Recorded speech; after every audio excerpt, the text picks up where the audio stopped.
8 times since 1960, 49 under Republican presidents and 29 under Democratic presidents. Spending is negotiated during the budget. That is appropriate. That is the appropriations process. But raising the debt ceiling is separate to implementing what Congress has already passed. It is a constitutional obligation, and it is essential to protecting people's pensions, health care, and Social Security. Driving us all off the default cliff is bad enough in and of itself. But let's call out why they're sowing this chaos and catastrophe. President Biden and Democrats have put forward very clear proposals to cut the deficit. But Republicans' posturing has nothing to do with that. Why won't they discuss raising revenue? Why won't they reverse their deficit exploding, unfunded Trump tax cuts, which added nearly $2 trillion to the deficit, with nearly half of the benefits benefiting the top 5%? Why won't they cut the bloated defense budget? Because it is not actually about debt or deficit. It is about keeping the cash flowing to the wealthiest Americans and biggest corporations. Speaker McCarthy and extreme MAGA Republicans do not want you to know, they do not want you to know that it was Donald Trump who oversaw the third biggest deficit increase of any administration. He was beaten out only by George W. Bush and Abraham Lincoln. Bush, who led the U.S. into 2 foreign wars, financed almost entirely through debt, and Lincoln, who fought the Civil War. Speaker McCarthy has rejected revenue-raising proposals, but today I want to be specific with you. I spoke to the White House last night, and I can share today what they told me. The Republicans rejected $3 trillion worth of policies that could have gone towards deficit reduction. Republicans rejected ending tax subsidies to big oil, an industry that pocketed $200 billion in profit last year. That would have brought in $31 billion for taxpayers. They rejected closing the carried interest and other tax loopholes that would have raised more than $60 billion. They rejected increasing the number of drugs that Medicare negotiates prices for, which would have brought down drug prices for you, the working people in our country, and it would have saved $200 billion. Republicans rejected a billionaire minimum tax and a corporate global minimum tax that would bring in almost $1 trillion. They rejected raising taxes on large corporations from the outrageous cut that Trump instituted, altogether $3 trillion in savings. What are they proposing instead? They want you to foot these bills for these tax cuts. They're not negotiating at all. Unreasonable, extreme, cruel. Don't just take it from me. Yesterday, Representative Matt Gaetz said, Republicans, quote, don't feel like we should negotiate with our hostage. Who exactly is that hostage? It's the American economy, it's seniors, parents, kids, veterans, people with disabilities, teachers, the poorest Americans. From day one, the Congressional Progressive Caucus and our members have been the loudest voices defending working families from Republicans' extreme behavior. The CPC publicly called for raising the debt ceiling last fall, and our members were the first to sign the discharge petition. We will continue to call out and reject this reckless hostage-taking from extreme MAGA Republicans. Republicans want you to believe that there are only 2 choices: their extreme bill that would make you pay for tax cuts for the wealthiest, or default that pushes our economy into catastrophe. Both are catastrophic. Don't buy it. There are other options. 5 Republicans who actually care about working people could join Democrats in signing the discharge petition so that we can raise the debt ceiling and defuse the ticking time bomb. That could happen tomorrow. They could agree to any revenue-raising policies so that it's the wealthiest and big corporations reducing the deficit by paying their fair share. And if necessary, the president can take unilateral action to avoid default by acting according to the 14th Amendment and pay these bills. So let's be clear. If we default and if we crash the economy, there is only one person to blame, and that is the Speaker of the House, Kevin McCarthy. Now I'm honored to hand it over to my friend and colleague, our CPC Deputy Chair, Representative Ilhan Omar.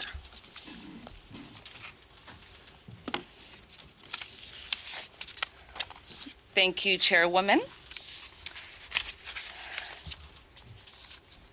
I am really excited to be able to work under your leadership and so glad that you're at the table in these negotiations. Grateful to our whip, Greg Casar, and all of the Progressive Caucus members for being strong as we fight to make sure to save our economy. What Republicans are doing right now is playing stupid games. They are not actually negotiating. They are holding every American hostage while they threatened to wipe out people's savings, take away millions of jobs, and plunge the world economy into depression. We as Democrats need to stop them from taking Americans as fools. The default that they are threatening would be a horror show. It would be an economic catastrophe that would threaten the day-to-day life of every American. Default means 40% drop in GDP, and unemployment would jump to more than 8%.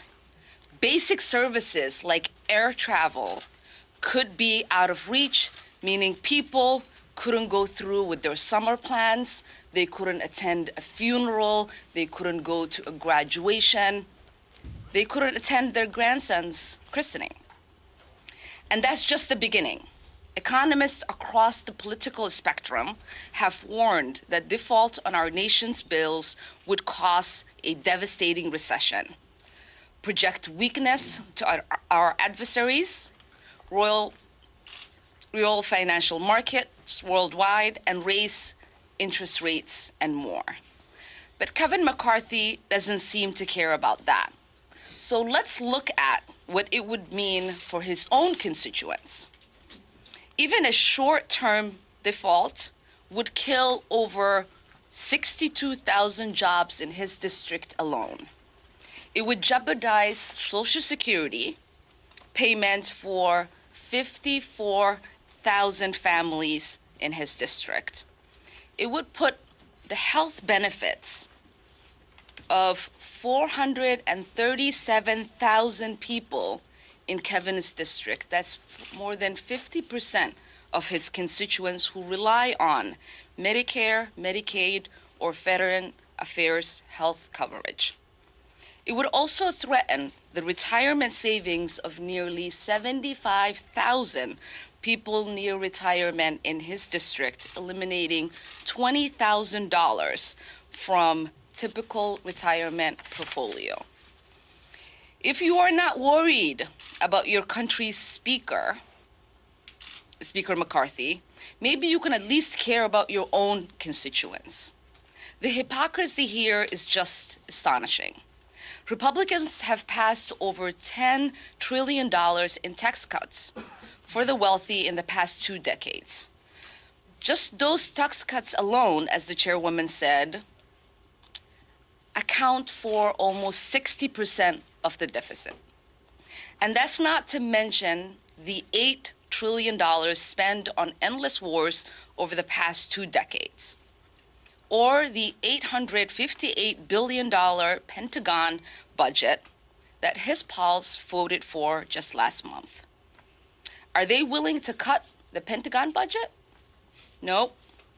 Are they willing to roll back the trillions upon trillions of dollars in tax cuts to their billionaire friends? No. Instead, they want to gut investment in housing, in childcare, in Social Security, and even on air traffic controllers. We need to stop letting Kevin McCarthy take us for fools. Now I would like to hand it over to Whip Greg Casar. Thank you.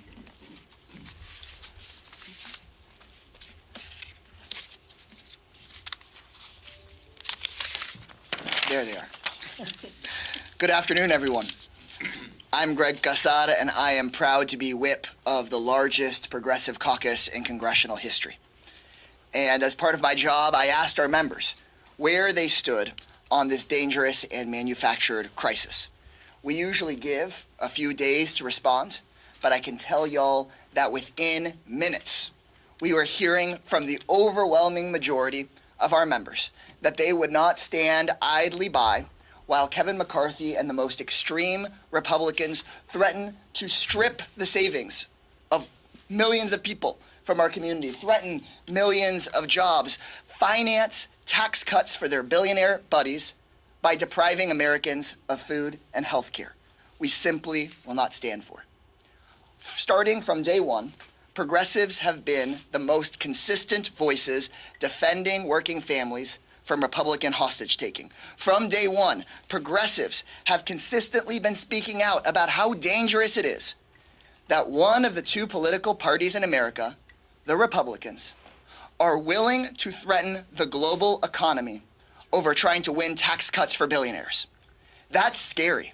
This is serious. Many people are talking about this as if it's just a typical daily disagreement between pundits and politicians. This is not a simple political disagreement. This is not a simple political disagreement. This is a dire crisis for everyday people in America. Every single person sitting here in this room. You could lose your savings. Your sibling could lose their job. Your kids could lose their house. People are going to lose their health care. For what? Because the Republicans have taken over. Kevin McCarthy refuses to stand up to Matt Gaetz and Marjorie Taylor Greene, and he is threatening the global economy, and it seems like he doesn't even mind if we go into default, because Donald Trump has said, do a default. They believe that they can burn the entire House down and blame it on the firefighters. And what the Progressive Caucus is here standing together to say is, we will not let that stand. Speaker McCarthy has given up his love of community, his love of country, and has replaced that with a love of corporate contributions. Matt Gaetz said the quiet part out loud and called the American people his hostages, the American economy his hostages. So what do we do about it? First, we have to tell it like it is. And then second, we need the American people to know what it is. The American people have to hear and understand that millions of their jobs are on the line. Millions of people's health care is on the line. So how do we get out of this? If you listen to the lies from the Republicans, they say we have two choices. One, go into the first American default in American history and have millions of people lose their jobs. Or two, slash Medicare, slash Social Security, finance this on the backs of working people and leave the billionaires untouched. But we are not falling for that false choice. It is up to us now, elected leaders of conscience in this body alongside the American people, to say, no, we're not going to take either of those two options. Instead, we can work with the Republicans to reduce the deficit by repealing the Trump tax scam. Let's have the billionaires and the mega corporations finally pay their fair share. Or if we want to avoid economic catastrophe, we don't need many Republicans. There's over 200 of them. We just need 5 of them. 5 of them to do what we have done nearly 100 times in the last couple of generations. Just 5. Instead of folks asking how are progressives going to get us out of this mess, just ask, are there 5 Republicans that are willing to stop holding the American economy hostage? And if the Republicans insist on economic ruin, progressives have stood strong that we are not going to sit by and allow the Republicans to push us into default. And that's why we will support President Biden in following his constitutional duties to make sure the American bills continue to be paid. We will not let Speaker McCarthy burn the House to the ground and then try to get away with blaming the firefighters. We will also not get out of this if the Republicans continue to get away with saying that this is about some spending here or there when it is about them holding the economy for hostage. So I will be clear. Working families will not be taken hostage. Progressives will continue standing strong, and we will do everything we can to hold them accountable for what they're doing. Thank you all very much, and I'm proud to hand this over to Congressman DeLuzio. Thank you, Rep. Kassar. I have the great honor of leading, having had led Americans in uniform in deployments at sea in Iraq.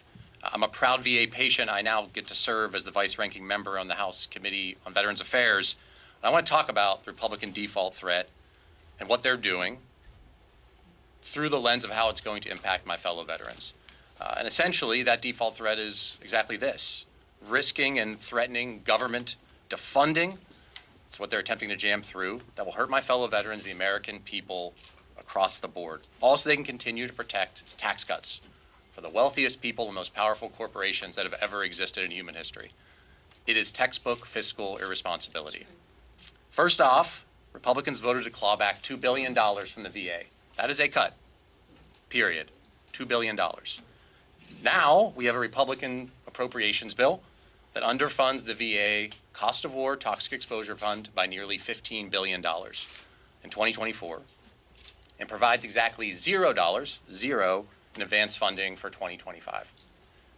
That's the fund, again, the Cost of War Toxic Exposure Fund that was established in the PACT Act to pay for the care of veterans like me who are exposed to burn pits in places like Iraq and Afghanistan. By slashing funding for the Toxic Exposure Fund, my Republican colleagues have betrayed the promise of the PACT Act. This move is going to pit toxic exposed veterans, burn pit exposed veterans, against other veterans to fight for funding within the VA. If the Republican appropriation bill moves forward, it's going to mean that toxic exposed veterans care will be coming up for cuts when the bill is renewed or when appropriations are renewed annually. My fellow veterans and I know there are costs to war. The fund is called the Cost of War Toxic Exposure Fund. If Republicans didn't want to foot the bill for caring for veterans, then they shouldn't have sent Americans off to 20 years of war. That's exactly right. Humans bear the cost of fighting war. There and the people we send to fight.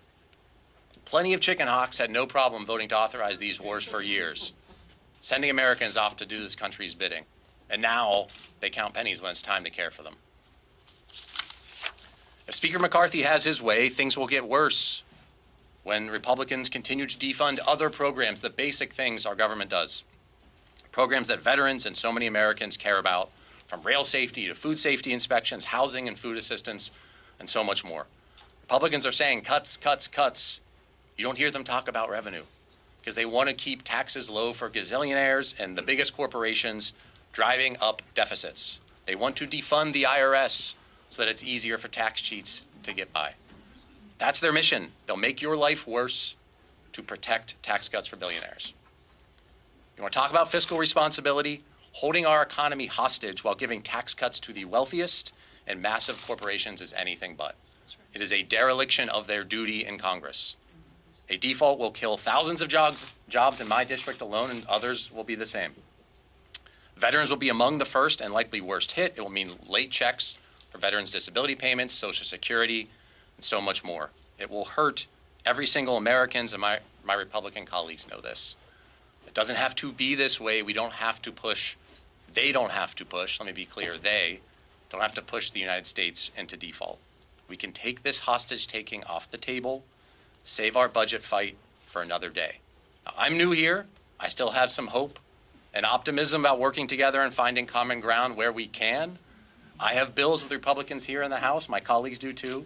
And there are still places we should work together. This should be one of them. We can and must do what's right for the American people, for the common good, and responsibly raise the debt ceiling and save our budget fight for another day. I'll welcome that day.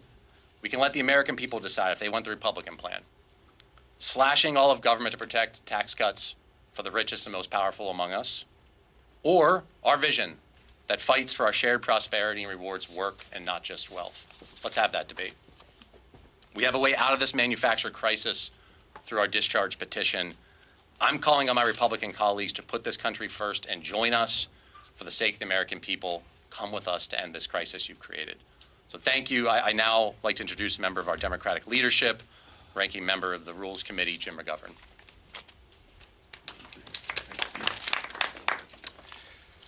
Well, thank you, and I'm really honored to stand with my colleagues here. This is an important discussion. I'm going to be brief. The way the GOP is acting is exactly why Americans are losing faith in politics.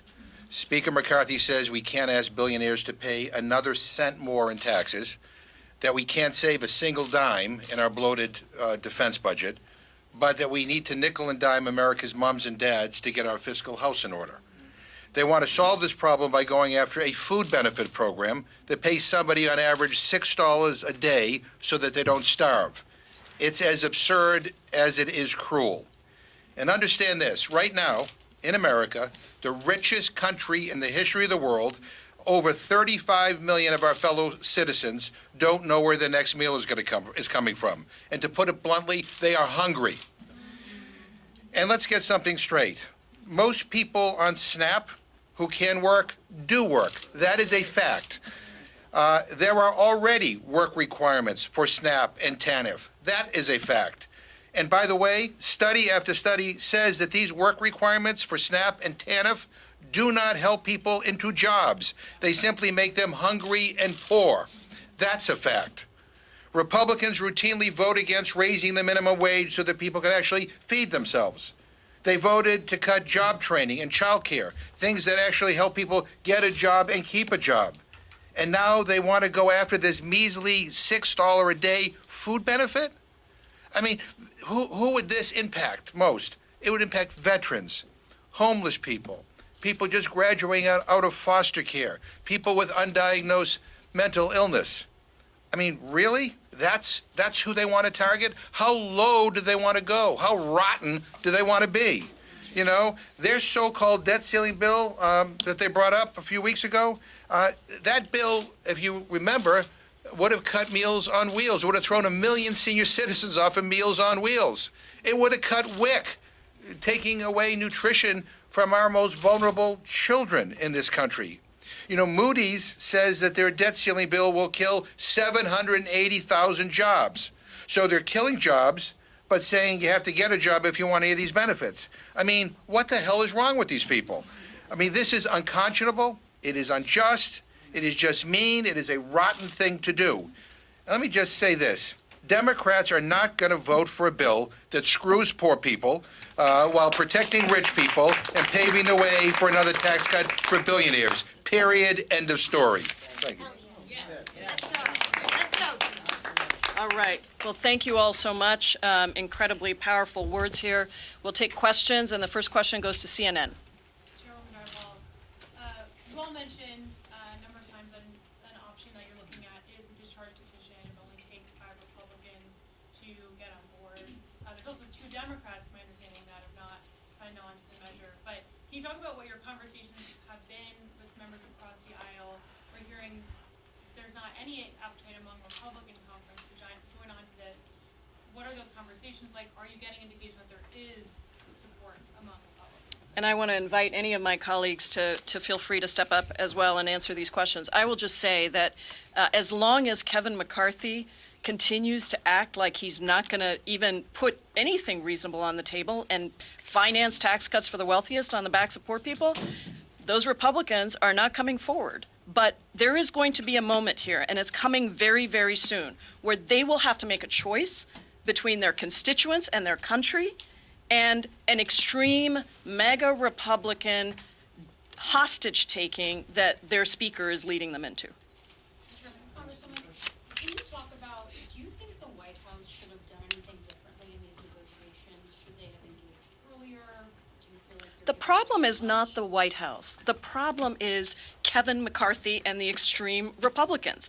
They are the ones that are holding this economy hostage, that are putting all these cuts on the American people. I think, of course, you know, the White House is in a position where they're trying to find a way forward. But let's just be clear about where the blame is really needs to be focused. And it's on the fact that we have a Republican Party today that is trying to use this moment and is willing to crash the economy instead of actually doing their constitutional obligation. Just follow up, are you comfortable with some of the things that the White House appears to be putting on the negotiating table, like, for example, more work requirements?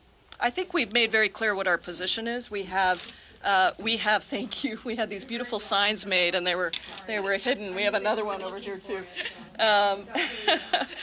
Look, I think that we have been very clear, as Representative McGovern said, that our caucus overwhelmingly in our whip count said that they would not agree to a bill that has work requirements that hurt poor people, would not agree to a bill that has bad permitting reforms, would not agree to a bill that cuts spending that the American people need. So I think we've been very clear about that. Yes. Thank you. Jackson Richmond with the Epoch Times. I have a couple questions.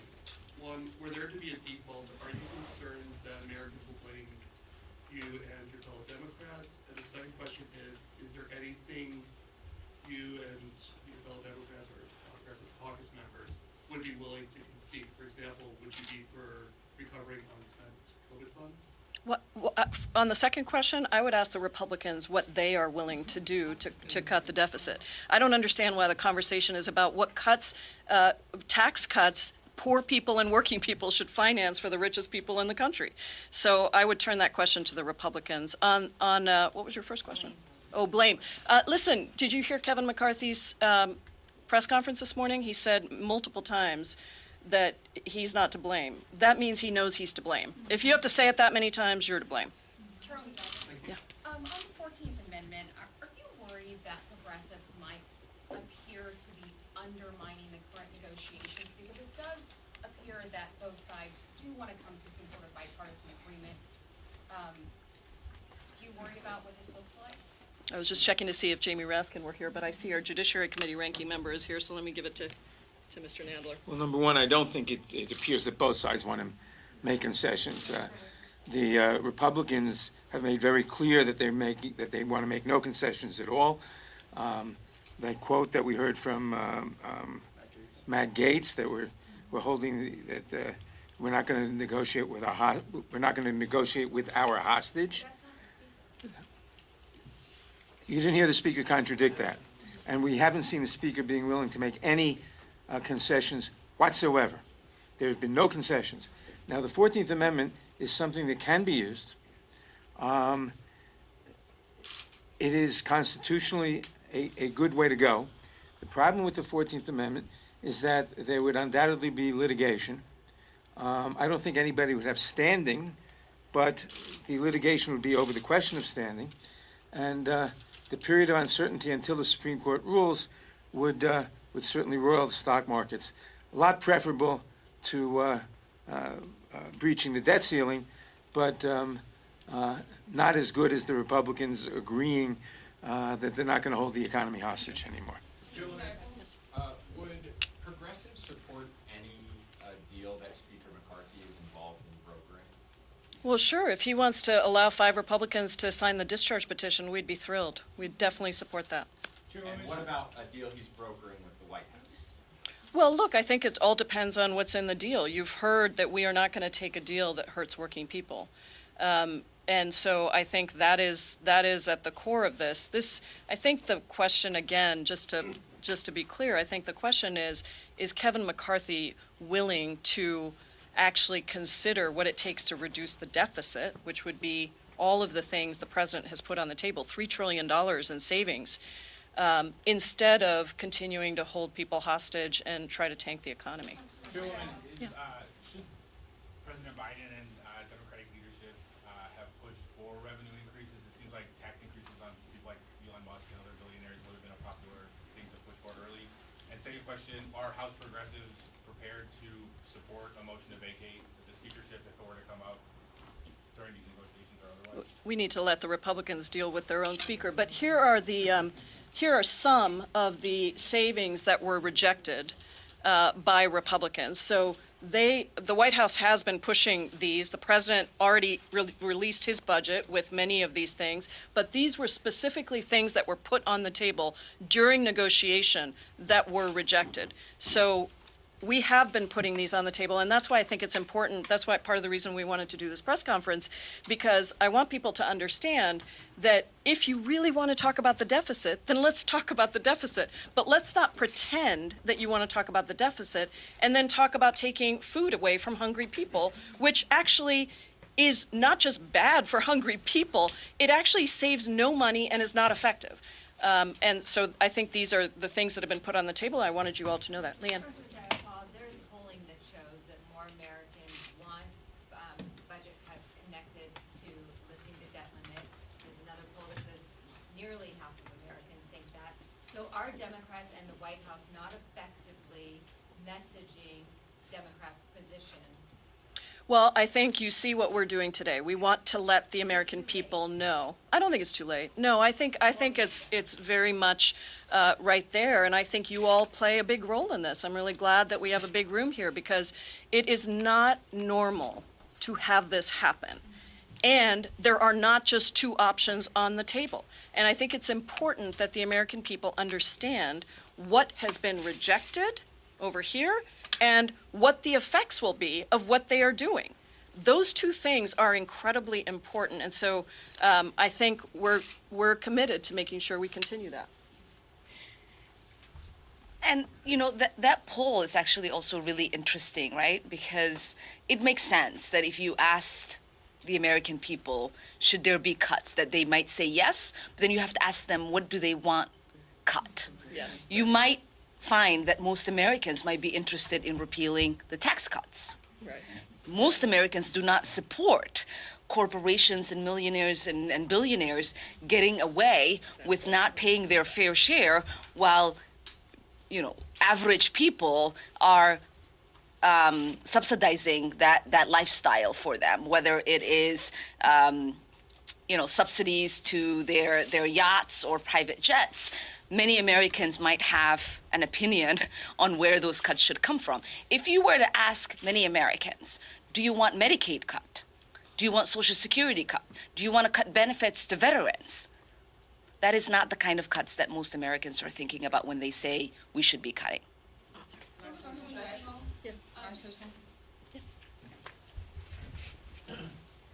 I'll hold it. First of all, I have to say to all of you, the journalists, that what you have seen is a willingness on the part of Kevin McCarthy and the Republicans to say that they are willing to shut down the entire economy in order to get what they want. You heard what Matt Gaetz said, that they don't feel like negotiating with their hostage. I brought this picture because this is a hostage from my district. Her name is Janet, and she called my office in tears. She was so afraid. She is 64 years old. Her income is $1,200 a month. She has chronic mental illness. She cannot work. She would like to work, but she cannot. And she is so afraid that if they do what they're going to do, that she cannot pay the rent. She cannot pay for any food. She can't pay for the medication that she needs. These tough guys who don't want to negotiate, this is the hostage that they want to take. And there are millions of Janets all over the world who are sitting at home, if they understand what's going on, and watching to see what are the Republicans going to try to do to them. You know, this is unnecessary. This is unnecessary. This is man-made. This is McCarthy-made. That's right. Thank you. Speaker of the House, Kevin McCarthy, has called work requirements, stricter work requirements for certain federal aid programs a red line. So just to be clear, would any of you on this stage support a deal that had stricter work requirements? As we said, our overwhelming majority of Progressive Caucus members, 102 members, answered that question already and said that is unacceptable. And has the president given you any assurances that that would be taken off the table in these negotiations? We have continued to make our position clear to the White House, and I think you've seen that they've heard us and they've made a number of statements. We just have to be clear about standing up for Janet. That was so powerful from Jan. Every one of us has these calls that we're getting every day. And these Republicans act like somehow they control the discussion here. They have one House. They have one House of the three. And let me tell you, they have power in the appropriations process. They just can never get their own extreme ideas through. That's why these things haven't become law. because they've tried and they haven't gotten them through. That's why they pulled back their appropriations bills, because they can't square for the American people that they're not going to see any cuts when they're saying we're going to increase defense spending and we're going to kind of hold VA harmless, except you heard that that's not even true. They can't square the lines. Jim? Let me repeat. There are already work requirements in place for some of these programs. And the majority of people, on SNAP, for example, the majority of people who are able-bodied who can work actually do work. They actually do work. And the average benefit, as I mentioned before, is about $6 a day. That's it. $2 per meal. You can't even buy a cup of coffee with that. When they brought their that Default on America bill to the Rules Committee, and they were trying to talk about stricter, more restrictions on SNAP and TANF, I asked the chairman of the Ways and Means Committee and the chairman of the Budget Committee, who are these people who would be adversely impacted? Do you know who these able-bodied adults without dependents are who are not working? Do you have any idea who they are? They had no clue. Not only they had no clue, their staff had no clue. They haven't done a hearing. They haven't done any analysis. They don't really give a damn. This is about playing to the cheap seats in the MAGA base. Let's understand what's going on here. And the people who will be adversely impacted, as I said before, are veterans, are people who are homeless, are people just graduating out of foster care, are people with undiagnosed mental illnesses. Is that really where we want to go? The bottom line is we just don't share their values. I have to tell you, it is, if we're not about defending the most vulnerable in this country and helping to uplift them, then I don't know what the hell we're here for. And it really is maddening to hear them, target the most vulnerable people in this country over and over, demonize them. These are people who actually need our help, and to the extent that they're getting help, they're able to survive. So let's be clear about it. So no, we're not. No more. These aren't work requirements. This is about throwing people off a benefit, and none of us afford that. We're not here to screw poor people. Yeah, let me clarify one thing. The Progressive Caucus has and continues to stand for a clean debt ceiling bill.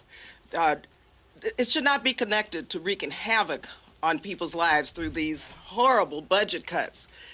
And so to wreak havoc on people's lives in exchange for paying our bills, it's cruel and it's unusual punishment, because we have never done this before to people. We have lifted this debt ceiling without making people starve to death. And I think we have to be clear about the joining of these two issues together. I'm on the Appropriations Committee and the Budget Committee, and as our chair said, couldn't even get them to hold hearings, markups, because of the huge cuts that are taking place in their appropriations bill. So I hope it's clear that we want a clean debt ceiling bill, and not a bill that's going to hold the American people who are the most vulnerable hostage to their negotiations.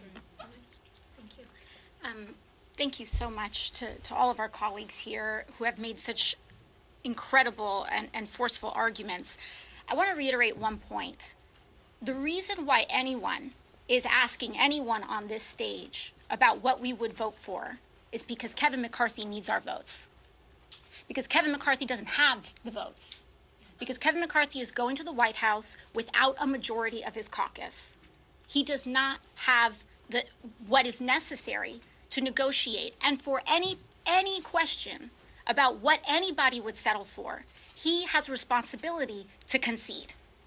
So if he wants any Democratic support, he has to come to the table. And we have seen him over and over again say that he will not negotiate, that they are engaged in hostage taking, not negotiation, extortion, not conversation. And that is not something we can establish. It is not something we can reinforce in this country.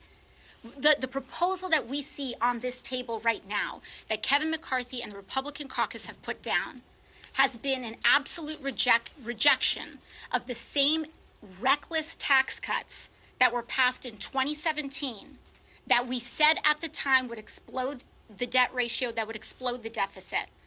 And now, several years later, we are in this scenario. And instead of them recognizing the error of their ways, they want to protect tax cuts on yachts and private jets and make single moms pay for it. And that's where we say no. That's where we say the American people did not elect House Progressives so that we can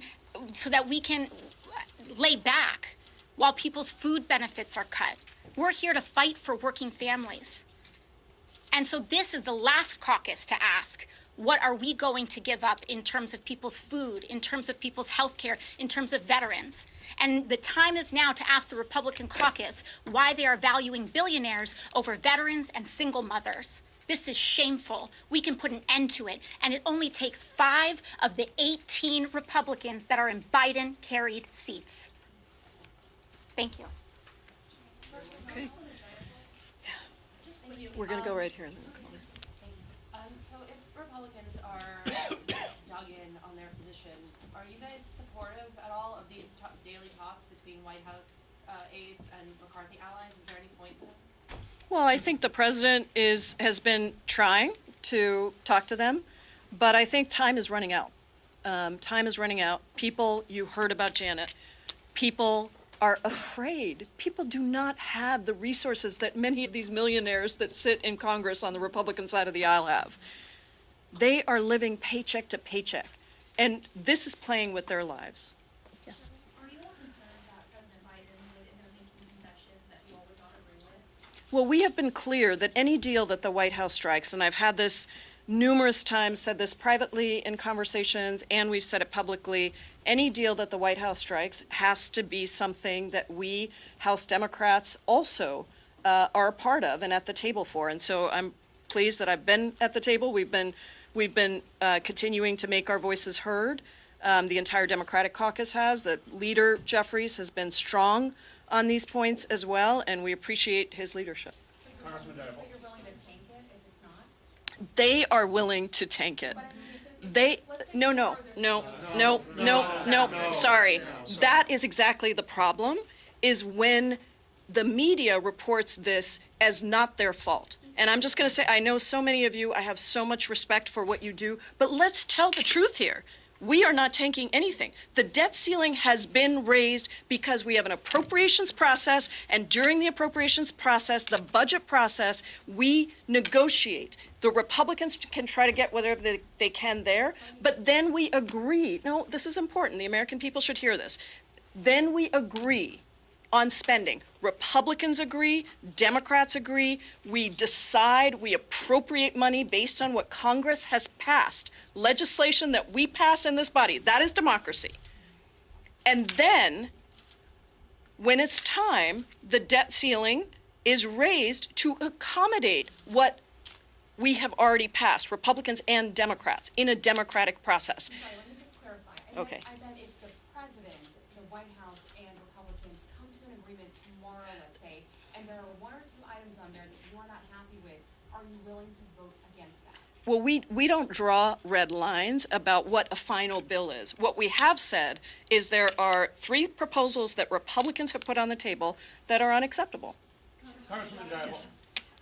Progressives framed this debate in an election context to the president specifically or to the White House. Has it, obviously progressives are a huge part of this coalition, and has that come up in conversation? We have so appreciated the president's leadership over the last 2 years. He's been an incredible champion, and he's been successful, and we've been successful because he united the Democratic caucus, and he stood up for democratic values. He won the White House because of a diverse, vibrant coalition across the country, and particularly in key states like Georgia and Arizona and places like that. And so what we've said to the White House is understand that we need to make sure that our vibrant coalition, vibrant, diverse coalition, represented by so many of the members here in the Progressive Caucus, continue to be enthusiastic. And if people feel like they can't eat, let me just say, we are the only developed country in the world who doesn't just give food to the hungry, that puts barriers in the way of people getting fed. So I think we have made it clear that there would be a real backlash. I think many of us have said that. Yes. Congresswoman, Leader Jeffries has suggested that freezing spending at the fiscal 23 levels would be reasonable. Is that something that you would be willing to accept?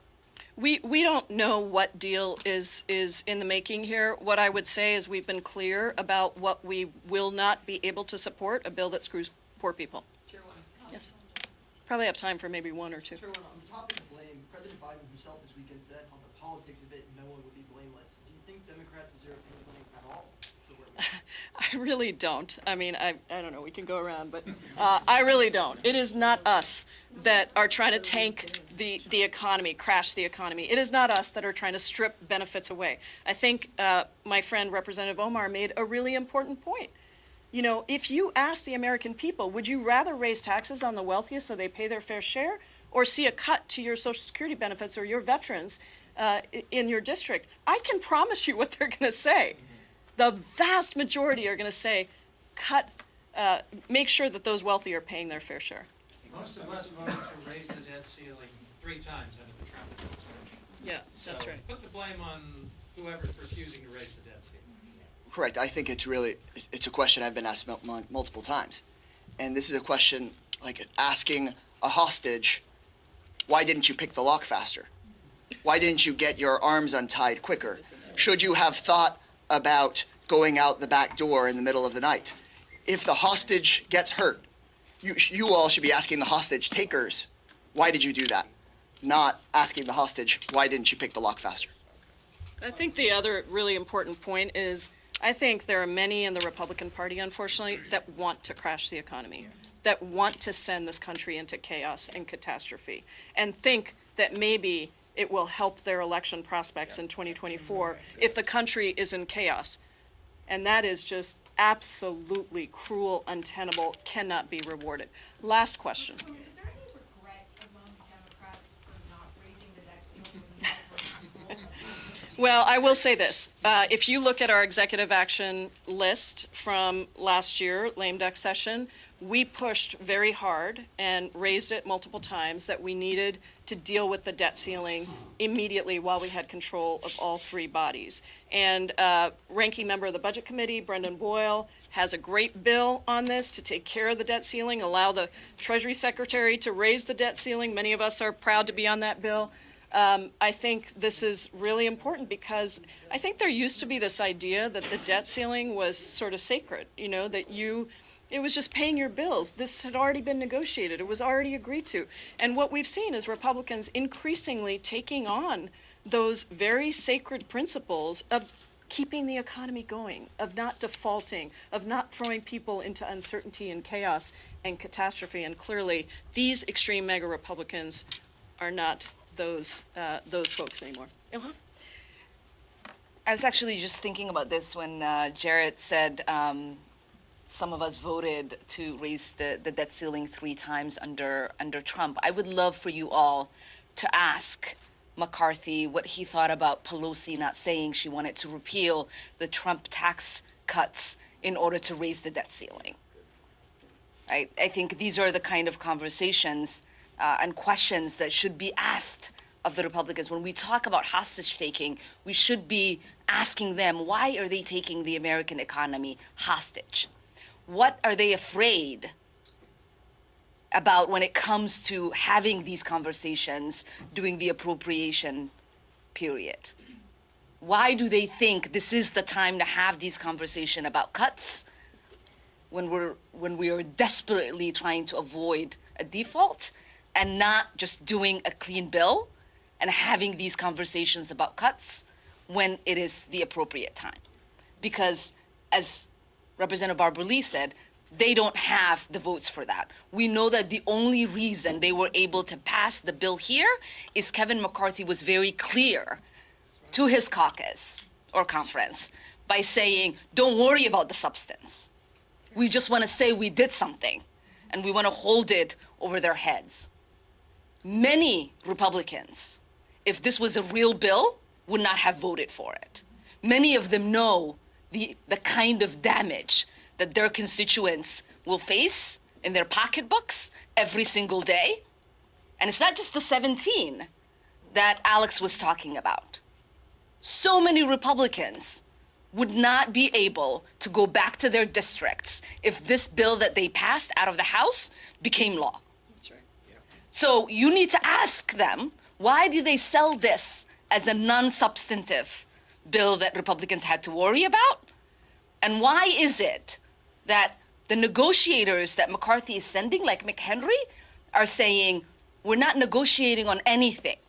The only thing we're willing to give Democrats is the fact that we are avoiding a default. That is not negotiation. Negotiations are give and take. They are not negotiating. They are looking to waste time, play games, and make sure we default because they think that somehow that is going to be a political advantage that they will have in the coming elections. The reality is, Americans are not going to forget and forgive them if there is a default. There is not going to be a two sides blame if our GDP drops by 4%. There's not going to be a two sides blame when unemployment hits 8%. And you have to make sure that you're asking them the questions that you're asking us because they are the ones that are in charge of producing a bill that saves the American economy. And with that, I want to say how proud I am of this incredible caucus. We sometimes people try to make comparisons between the extreme left and the extreme right. I will just tell you the Freedom Caucus is a caucus of no. The Progressive Caucus has always been a caucus of yes. We have always fought for the most vulnerable people across this country, for small businesses, for veterans. We want progress for everyone that, as the president said, gives people a little breathing room and that allows our economy to grow and prosper from the middle out and from the bottom up, not from the top down. Thank you all so much for being here. Thanks, everyone. Good job. Good job. You have their statistics. You want my thing? I think we're sending some of those out. Yeah, there you go. Thank you.